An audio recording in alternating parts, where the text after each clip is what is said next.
जन्मदिन था, सब लोग जानते हैं ना। तो आप लोग उनके बारे में क्या जानते हैं? ये तो हम नहीं जानते, लेकिन हम आपको कुछ बता देते हैं कि ज्योतिबा फुले वाल्मीकि कौन थे। ज्योतिबा फुले एक महान समाज सुधारक थे, जिन्होंने समाज में जो गैर बराबरी था 1800 से लेकर के 1970 या तो ये इस मतलब अभी 2000 के आसपास 1990 तक का यह दशक था जिस समय भेदभाव इस तरीके से चरम सीमा पर था।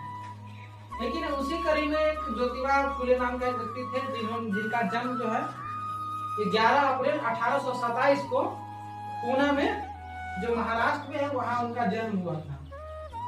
उन्होंने इस गैर बराबरी के खिलाफ बहुत लड़ाई लड़े, संघर्ष किए, और आज जो आप सब लोग जितने भी लड़कियां यहाँ बैठी हुई हो, आप लोग जो पढ़ रहे हो, इसका जो अहम योगदान अगर किसी को श्रेय कहा जाए, जिसको तुम लोग आप लोग के लिए जो भगवान के रूप में जो जिनको कहा जाए, वह ज्योतिबा फुले और उनकी जो पत्नी थी सावित्रीबाई फुले थी।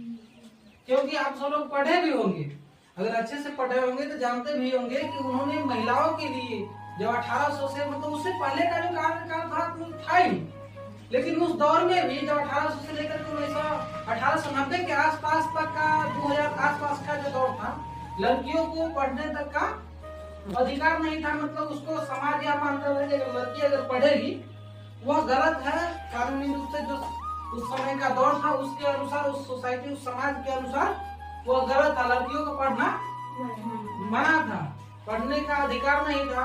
उस समय माता सावित्रीबाई फुले ने और ज्योतिबा फुले ने मिलकर के लड़कियों के लिए पहला ऐसे पुणे महाराष्ट्र में ऐसे स्कूल खोले कि सभी लड़कियों का, और उन्होंने खुद पढ़ाना शुरू किया।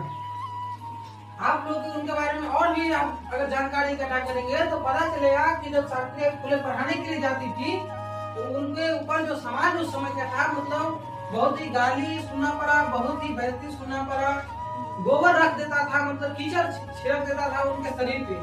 तो माता सावित्रीबाई फुले ने डबल कपड़ा लेकर के जाते थे, जहाँ अगर पढ़ाना जैसे बैठा है तो यहाँ अगर पढ़ाने के लिए दूर उनका अगर घर था तो कपड़ा डबल लेकर के आते थे, क्योंकि रास्ता में ऐसे मानसिकता वाले लोग था, इतना घृण मतलब मानसिकता वाला लोग था, उसकी जितना निंदा किया जाए उतना कम है, ऐसा समाज था। और ऐसे समाज जो है उनके ऐसे टीचर जो महिलाओं को पढ़ाने का काम करते थे, इतना अच्छे काम करते थे, उन चीजों को लोग समझ नहीं पा रहे थे।